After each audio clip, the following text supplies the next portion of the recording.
Bueno, continuamos con la segunda parte de esta conferencia dedicada al trabajador y lógicamente el trabajador está conectado con el sector productivo de nuestro país, que son las micro y pequeñas empresas, el sector más representativo, el sector pujante, los emprendedores, los empresarios, también están ligados lógicamente a la clase trabajadora.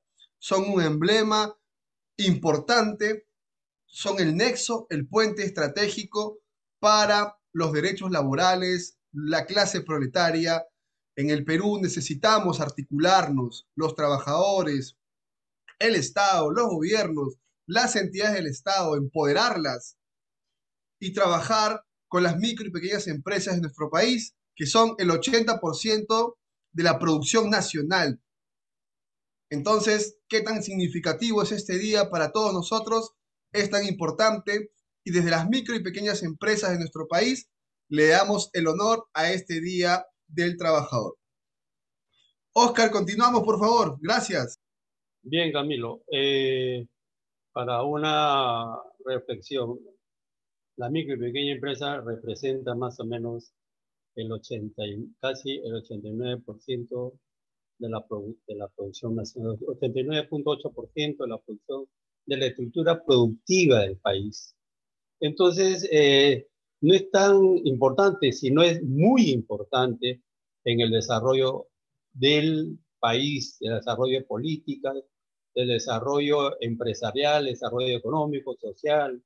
Entonces, el tema es de que si nosotros vamos averiguar, analizando punto por punto, vamos a ver de que todas las leyes están refrendadas sobre el derecho en la ley, la derecha constitucional, los derechos laborales, ¿no? De que, como decía, que está muy disperso. Por ejemplo, la ley que regula el trabajo del Estado, 276, el régimen de los trabajadores de empresas privadas, 728, los contratos CAS, 1057, el régimen de los trabajadores de la micro y pequeña empresa con la 28015, 1086, 13056, fíjate. Todo esto decretos, leyes, decretos legislativos, decretos especiales sobre el derecho del trabajo del trabajador. Lo que acá, como repito, debería haber es una ley general del empleo para todo el sector, para todos los sectores. Entonces, y en agricultura también es importante ver, ¿no? De que el agricultor o de la economía familiar agrícola, el trabajo agrícola son dos sectores bien marcados. Uno, el trabajador asalariado que trabaja para el gran sector agrícola, que son los exportadores, y el trabajo familiar agrícola, que también tiene trabajadores independientes agrícolas. Entonces, son dos temas totalmente, si bien es cierto, es un solo sector, pero el tema de los derechos laborales tiene que compatibilizar todo en conjunto. Por decirte, ¿no? La ley 27360 fue importante para el crecimiento de la agricultura en el país. Acá hay tema de que se tiene que hacer una reflexión. La 27360 fue publicada el 20 de octubre de 2000.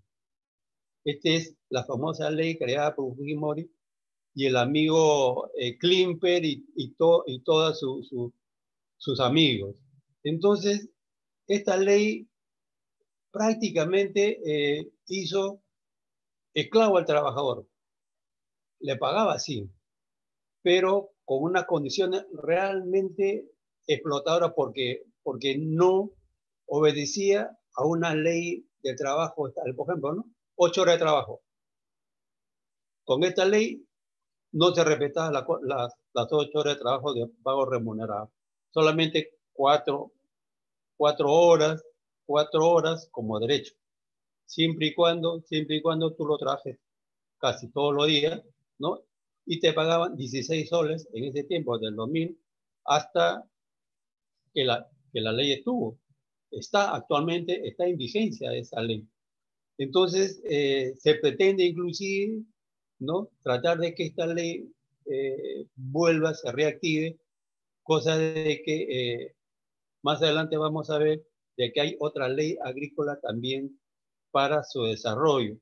Esta ley 27360 no solamente fue, ¿no?, expoliante para el derecho del trabajador, sino también es curioso que esta ley de 2000, ¿no?, da vacaciones al trabajador de 15 días calendario. Y esta ley fue del año 2000. Y también las indemnizaciones, ¿no?, equivalía a 15 remuneraciones diarias por cada año completo. Máximo 180 días. Estos dos temas, ¿qué te digo, no? Lineamientos de política en esta ley fue recogido por la ley en el año 2002, por la ley de la micro y pequeña empresa, que también es igual, da derecho de vacaciones solamente 15 días al trabajador y tampoco obedece a una remuneración mínimo vital, solamente a una remuneración diaria, ¿no?, a una remuneración diaria. Entonces, cuando se plantea, ¿no?, esta ley era prácticamente para desarrollar a la gran empresa agrícola, ¿no? Oscar, permíteme, y además esto se dio en un contexto, ¿no? Donde el contexto era promover a este sector que necesitaba en su oportunidad a cierto apoyo del Estado para surgir. Pero ya estas empresas, a lo largo de todos esos 20 años, que desde que se dio esta ley, yo considero que ya, pues, ya pasaron a otro nivel, ¿no? Ya no son micro y pequeñas empresas, ahora son grandes empresas que realmente hay un sector más pequeño que necesita el apoyo del Estado, ¿no? Y también se ha descuidado por años a los trabajadores. Y eso es lo que la ley actual que deroga esta ley ha motivado, ¿no? El contexto ha cambiado totalmente, ¿no? Ya esta Claro, ley no es beneficiosa ni siquiera para los trabajadores, como en su oportunidad pudo ser beneficiosa, porque estábamos hablando en un momento donde había crisis laboral, había crisis de inversiones, pero el contexto ha cambiado, ¿no? Creo que por ese lado los derechos también evolucionan, ¿no? mira, lo que tú dices es cierto. Lo que pasa es que esa ley tampoco eh, se debió dar, porque las grandes empresas desde un principio que se hizo con la ley anterior, ¿no?, que también era favorable a la agricultura, lo que se tradujo con esta ley, ¿no?, fue realmente que que en el tiempo estas gran empresas se consoliden y que sus inversiones no sean, ¿qué te digo, no?, muy eh, por lado del Estado. Estas empresas eh, no debieron ser hasta cierto punto, eh, ¿qué te digo?, no supervisadas o que haya demasiados impuestos sobre ellos. Entonces, acá el tema es de que esta ley fue hasta cierto punto esclavizante para el trabajador, cosa que la agricultura en ese tiempo, en el año 2000, ya tenía viso de desarrollo inclusive. Entonces, debió, ¿qué te digo?, debió realmente tener una ley un poco más consensuada, un poco más, ¿qué te digo?, ¿no?, más real sobre el derecho del trabajador. Entonces, porque la ley agrícola actualmente para las grandes empresas es buena. La 27360 es buena, ¿no?, en todos sus aspectos, ¿no? Entonces, esta ley 27360 solamente es para la gran empresa, para la, para la mediana y gran empresa. Oscar, Para la pequeña empresa no. Oscar, Entonces, dime. permíteme preguntarte, por favor, y en esa época, las centrales sindicales, el contexto político, ¿Cómo fue? ¿Cómo se aprobó? ¿En qué dinamismo? ¿Hubo conflicto laboral, político en ese momento? ¿O no hubo pronunciamiento de las centrales sindicales, que son las lógicamente salir adelante, pues, ¿no? Por este sector. Claro. Mira, es- eh, eh, me parece de que, por ejemplo, Conveagro, los gremios más grandes agrícolas, la CNA, ¿no? Como que no le prestaron mayor atención a esta ley, porque todos, todos, todos ellos, ¿no? Tienen en parte medianas empresas y grandes empresas y también empresas pequeñas. Entonces, a ellos también, ¿no? Le correspondía beneficios de esta ley. Entonces, como que no, no salió, ¿no? Muy complicada la cosa para el señor Fujimori de ese tiempo. Por ejemplo, en mi caso, por ejemplo, tampoco, ¿no? Nosotros seguimos trabajando y tampoco fuimos beneficiosos de la ley y ni tampoco actualmente no somos beneficiarios de la actual ley y, y del beneficio del FAEMI, Pepa Agrícola, ¿no? Entonces, todo este tema, ¿no? Es en parte problemática de la gran empresa en el Congreso para que siga sus beneficios con esta ley. Ahora, eh, la gran empresa no, no toma muy en cuenta a los trabajadores porque simplemente por historia nunca se les tomó en cuenta. Ahora, hay una ley, la 31.100, por ejemplo, 110, 31.110, que también tiene régimen laboral, ¿no? Que se publicó el 31 de diciembre de 2020. Esta ley sí recoge las 8 horas laborales, la remuneración mínima y vital, ¿no? ¿No? El derecho de pertenecer a un sindicato con esta ley, pero con la antigua ley 27360, no permitía realmente en la forma práctica, ¿no? Asociarse al sindicato. Y ¿Por qué? eso es nefasto porque es un derecho fundamental la sindicalización, y lo más oportuno es que al no sindicalizarse, las centrales sindicales formales, las grandes centrales sindicales como la CGTP, no los tienen afiliados. Entonces, ¿quién protege al trabajador? Entonces, la vulneración de tantos años ha sido también porque ha habido un espacio que no ha sido cubierto por los sindicatos, por la clase trabajadora, porque el empresariado continúa a su ritmo, el Estado continúa a su ritmo, pero los que tienen el deber político son las centrales sindicales de nuestro país. Entonces, hay una responsabilidad política de las centrales sindicales tradicionales, porque son las más fuertes del país, la CGTP, la CUT y las grandes diversas centrales sindicales que hay en nuestro país, que no articula al trabajador del campo, por las dos grandes diferencias que tú me has señalado. Los que se han formalizado a través de la gran empresa, que lógicamente se les impedía sindicalizarse, entonces se ha generado un fenómeno de falta de cuidado, de protección al trabajador, que es política de las centrales sindicales que están ligadas a la Organización Internacional del Trabajo, y también han descuidado también al otro sector que no existe dentro de la clase trabajadora, que son los trabajadores agrícolas no formales, los que están lógicamente en proyectos familiares, en proyectos netamente de familia.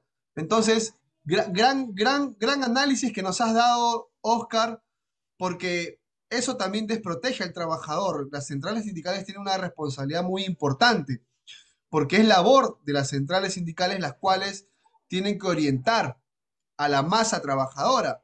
La ha descuidado, y es el fenómeno Mira, actual.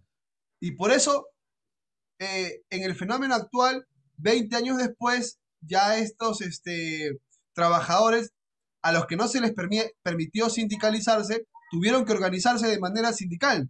me parece, ¿no? Mira, si bien es cierto, en el campo agrícola no hay sindicatos, pero sí hay federaciones y confederaciones. Por ejemplo, la Confederación Nacional Agraria, por ejemplo, se supone de que debería de defender al trabajador agrícola, por ejemplo, ¿no? También Conveagro, por ejemplo, que también debería defender al trabajador agrícola, pero más se van estas confederaciones y estas federaciones, se van, ¿no?, a la producción agrícola, pero no al trabajador agrícola. Entonces, cuando se le dice, oye, ¿cuánto va a ser la remuneración de un trabajador? Por decirte algo, por ejemplo, no, la remuneración del trabajador hoy en día de la gran empresa son 25 soles diarios, ¿ok? Con esta ley 31110 que recién se está implementando. Entonces, pero ese es para la gran empresa. Casi para los trabajadores formales en planilla son 25 a 30 soles. La microempresa, como yo, por ejemplo, familiar agrícola, que necesito trabajadores, yo pago casi 50 soles, por ejemplo. 50 soles, ¿no?, más desayuno, almuerzo y cena. Entonces, mi costo de producción es mayor que la gran empresa, ¿no?, de exportación. Por ejemplo, ellos sí pueden pagar, sí pueden tener trabajadores permanentes, sí pueden pagar seguros sociales como cualquier otra empresa, sí pueden tener vacaciones, sí pueden tener todo lo que dice una ley del empleo, ya sea tanto público o privado. Pero ¿por qué no lo hacen? Porque hay esta ley 27360 que están impulsando a través del Congreso. Si es que la amiga Fujimori sale por un tubo, entonces, y se puede derogar la ley 31110, que sí es beneficioso para el trabajador de las grandes empresas agrícolas, pero para la micro y pequeña empresa no, porque prácticamente trabajamos con nuestro propio peculio, con nuestro propio capital de trabajo, ¿no? Cuando nosotros pedimos crédito, por ejemplo, al Banco Agrario nos piden un montón de requisitos. Al final, 19% de tasa de interés anual. 16% lo están cobrando ahora. 14, 15, 16% más o menos, dependiendo del volumen de la producción y qué tipo de empresa eres. Pero para la gran empresa agroexportadora, la tasa de interés es la tasa de interés de las grandes empresas.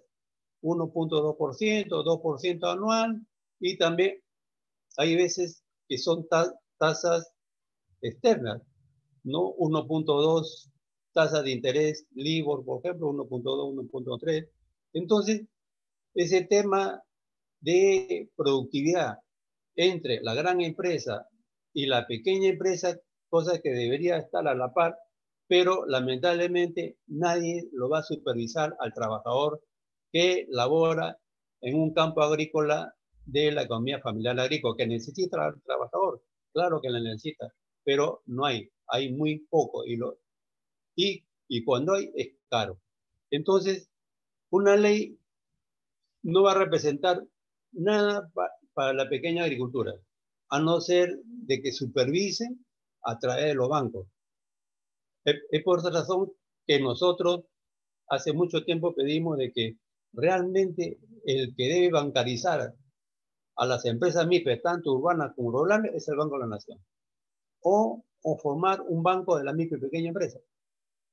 Pero hasta ahora, esta solicitud que le hicimos hace muchos años, 2006, 2007, 2008, ahí está con nuestro amigo Valer, con nuestro amigo Antonio Pérez en ese tiempo, inclusive con el señor Víctor Tapio, que ahora está renuente. Entonces todo el tema de Frente Nacional se solicitó juntamente con una propuesta técnica. Entonces esa propuesta técnica insiste, pero a nivel congresal, a nivel de petición de presidente. Entonces, no solamente la micro y pequeña empresa de manufactura, artesanía y agropecuaria, ¿no? Agrícola o pecuaria y acuícola, debe de que atraer el Estado, debe de asegurarle una tasa de crédito menor, bancarizar por el Banco MIPE o si no por el Banco de la Nación si no hay Banco MIPE, que preste directamente ellos con una tasa de interés máximo 5% anual, máximo, No, ¿no? y por qué no 1, 2, 3% como las grandes empresas? Claro, En pero base al principio de igualdad, yo así considero es. que en base al principio de igualdad que rige la Constitución y los derechos internacionales, las MIPES también tienen que tener ese principio de igualdad, más aún siendo el sector más importante con el casi 90% de la producción nacional. Mira, Oscar, ajá. por favor, yo quisiera tener una segunda ronda. Permíteme darle el pase a Lucho Valer. Me gustaría hacer una segunda ronda para eh, desprender muchos temas muy importantes y localizarlos ya en el contexto actual en esta segunda rueda. Por favor, Oscar, permíteme. Ya sí, Gracias, mi está bien, amigo Camilo. Oscar. Ok. Gracias. ¿Algo que quieras concluir, por favor? No, está bien. Continuamos con la segunda rueda, por favor, ya desprendiendo los temas que has puntualizado, el tema de el banco MIPE o la banca nacional que requerimos para el sector MIPE y la voluntad política que tiene que haber, pues, el compromiso político a este sector tan importante del país. Y tú eres un representante de la agricultura. Gracias, Oscar. Nos has dilucidado muchos temas, no solamente empresariales, sino también laborales, porque estás en la cancha. Bueno, voy a dar el pase a Lucho Valer. Lucho, ¿estás ahí? Buenas noches. Continuamos contigo, por favor, en la exposición. Lucho,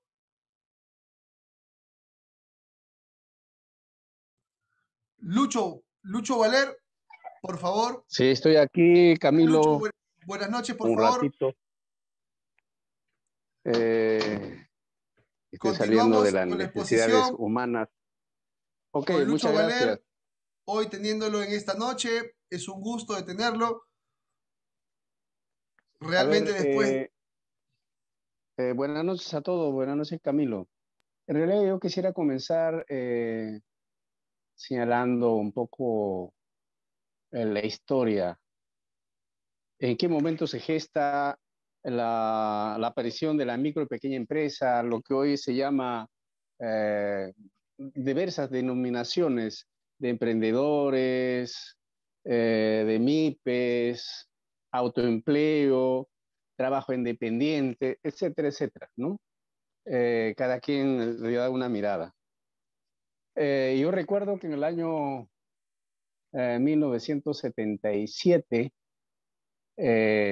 chibolo todavía yo, la gran jornada de la huelga nacional de trabajadores bajo la dirección de la CGTP en esas épocas tuvo un éxito enorme, pero también traiciones finalmente. Era el momento de ese paro grande que hubo en el país con la participación no solo de los trabajadores, sino de la población general. La posibilidad de cambiar la correlación de fuerza en ese momento. Había las condiciones, pero como siempre terminaron, como se dice, eh, traicionando a esa población, negociando intereses que indudablemente existe y que ha sido parte después de los análisis que han habido. Eh, entonces, recuerdo que muchos compañeros, dirigentes de sindicatos, trabajadores de diversas empresas, que finalmente autorizó el gobierno a despedir a los trabajadores. Entonces, miles de trabajadores despedidos. Nos encontramos, yo era un trabajador de una empresa que se llama Endú, no era estatal, era privada, pero como era un activista sindicalista, terminaron también votándome en esas épocas. Eh, Estas personas que fueron despedidos de las empresas públicas y algunos de empresas privadas, eh, terminamos autogenerando nuestro propio empleo. Entonces, en esa época, no recuerdo exactamente si había o no microempresas. Había bodegas, talleres de mantenimiento vehicular, lavado y planchado, etcétera, etcétera. Mecánica. También había ambulantes, vendedores que caminaban. Había kioscos de venta de periódico, etcétera, etcétera. Iniciamos entonces a generar muchos compañeros dirigentes de esas épocas a crear nuestra propia actividad. Primero generamos una pequeña bodega y luego después, como yo tenía conocimiento del problema de los fierros, empecé a trabajar la creación de un taller de mantenimiento vehicular. De allí después ya nos especializamos en el tema de fabricación de estructuras metálicas y luego ahora en el tema de equipos y maquinarias, ¿no? Entonces, entre los años 70 y los años 80, es que aparece progresivamente una serie de talleres. Yo recuerdo que había un compañero que hasta ahora todavía está vivo, Teófilo Trujillo, alias El Burrito. Él fue despedido de una empresa dedicada al tema de imprentas. Él creó su imprenta. Hasta ahora tiene su imprenta. Sus hijos son los que llevan el taller. Pero iniciamos nuestras actividades de negocio de manera lo que ahora le denomina la informalidad. Yo no tenía licencia, no tenía autorización, trabajaba de manera familiar con mi hermano.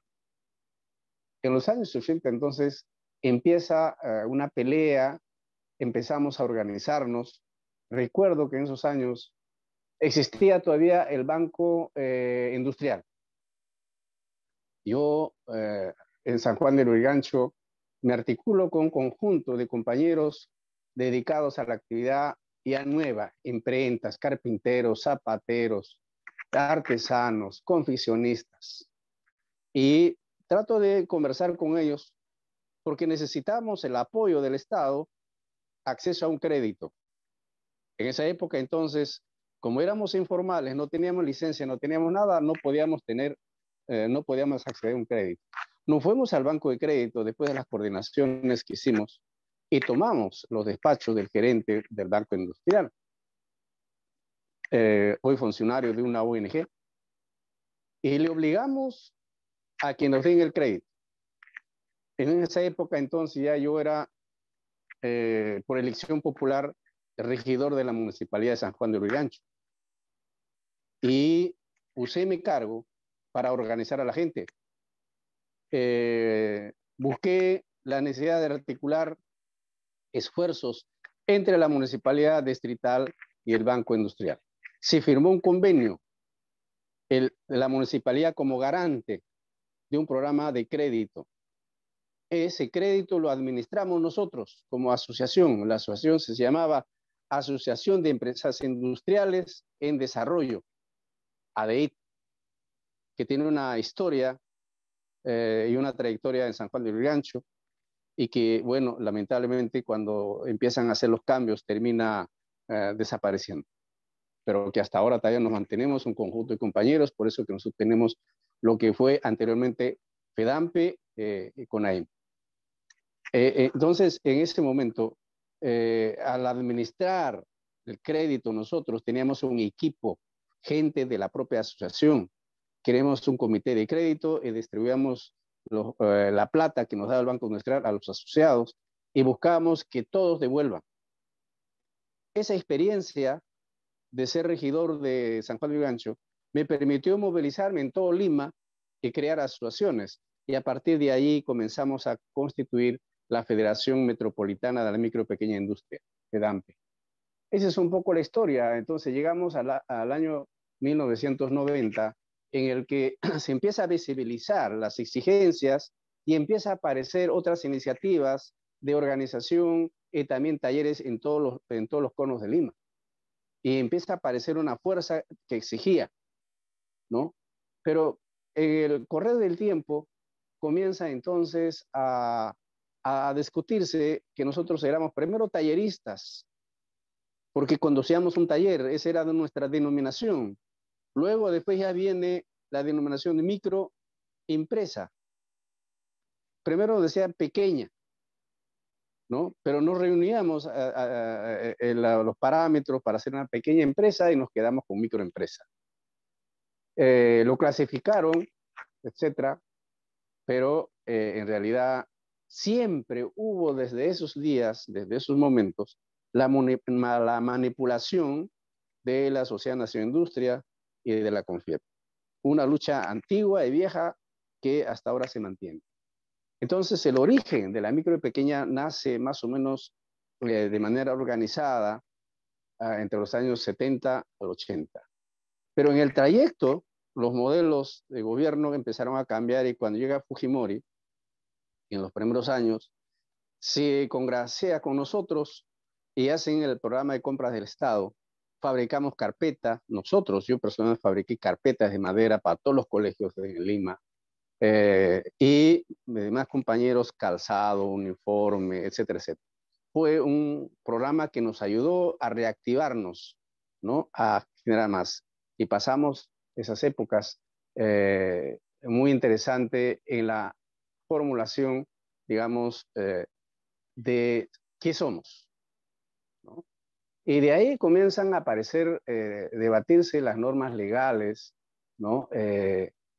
Y empiezan a crear microempresas a partir de 150 unidades en procesos tributarias y que tenga de 1 a 10 trabajadores, etcétera, ¿no? Y que la inversión en ese monto. Después la pequeña empresa entre 150 a 1070 UITs, ¿no? Y que tenga de 1 a 100 trabajadores. Y bueno, después la mediana empresa, que ahora aparentemente la gran empresa se convirtió ahora en mediana empresa. Entre 1.700 unidades impositivas a 2.300 unidades impositivas. A ellos se le dice mediana empresa.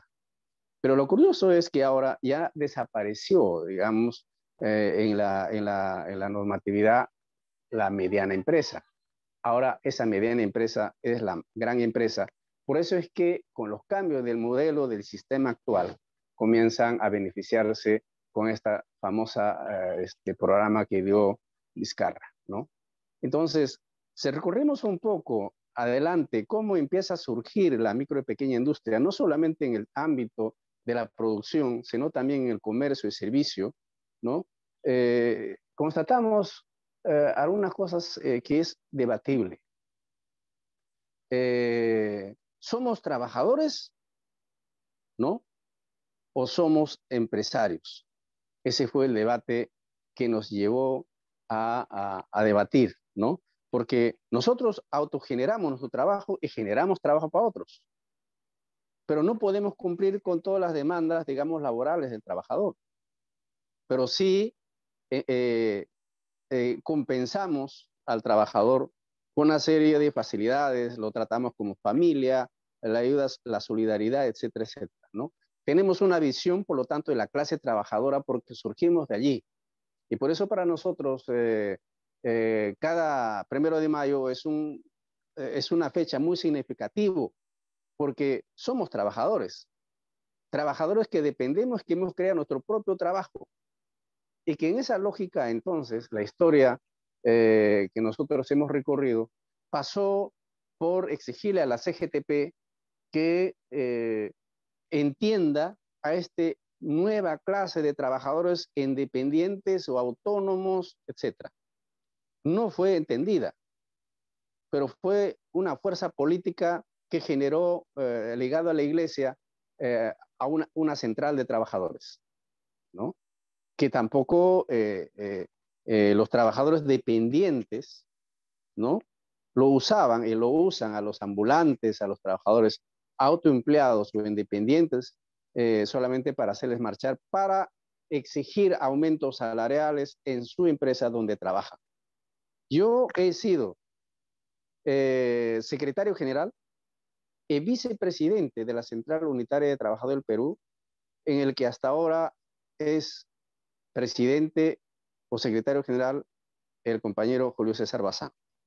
La CUT, la CUT. Así es, así. Yo fui su vicepresidente y conozco las debilidades, las limitaciones de las centrales, sus visiones de los trabajadores dependientes versus las visiones de un trabajador, llamémoslo autónomo o independiente o microempresario o informal.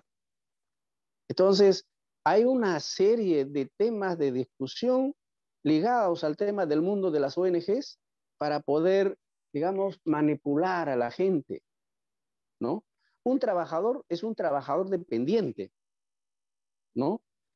Si no, estamos haciéndole el gran favor, ¿no?, al sistema a aparecer en las estadísticas como trabajadores autoempleados y por lo tanto estamos resolviendo el problema del desempleo que hay. Somos los subempleados. Entonces, ahí aparece, no es que aparece, sino que nosotros promovimos la necesidad, por ejemplo, que los micro y pequeños empresarios, ¿no?, como existe experiencias en otras naciones, como el caso de Israel, porque su organización en Israel es muy diferente, nace el Estado de Israel sobre la base de la fundación de cooperativismo en ese país. Entonces, existe una central de trabajadores en el que están las cooperativas y también sus trabajadores. Es decir, hay una junta de la empresa solidaria, que es el sistema cooperativismo, y el trabajador, su trabajador de la cooperativa, ¿no? Los trabajadores de las empresas privadas israelíes también son parte de esa central. Acá no. Aquí no puedes juntarte con el compañero, con los camaradas, etcétera, de una central, porque se genera un debate diferente, que no entiende. Yo he tratado, por ejemplo, a muchos trabajadores en la CUT, la necesidad de tener una visión más allá de la dependencia del trabajo, de su trabajo dependiente, que no entendieron, que no entienden. Y ahí es donde yo he visto que lamentablemente cuando la CUT necesitaba movilizar a la gente, pues había que traer a todos los ambulantes, había que traer a los microempresarios. Pero cuando se trataba de pelear por nosotros, solamente eran cuestiones declarativas. Julio César Bazán, tengo que reconocer que él sí se peleó, que se sigue peleando, lamentablemente está un poco mal de salud, por el tema del sector de la economía informal que acuñó la Organización Internacional del Trabajo. O sea, en un país informal, ¿no?, a la gente que autogenera su trabajo le denominaron, ¿no?, sector de la economía informal. Es decir, un narcotraficante también es un informal, ¿no? Entonces, estos temas tienen que ver no solamente con un problema legal de la ley que está establecido. Las normas legales están siendo dadas, orientadas precisamente para desaparecer todo esto, ¿no?, y para usar a la informalidad, entre comillas, tanto en la microempresa y en el tema del comercio de la informalidad. A pesar que el sector de la micro y pequeña empresa contribuye, ¿no?, con generar trabajo. Por ejemplo, se dice que la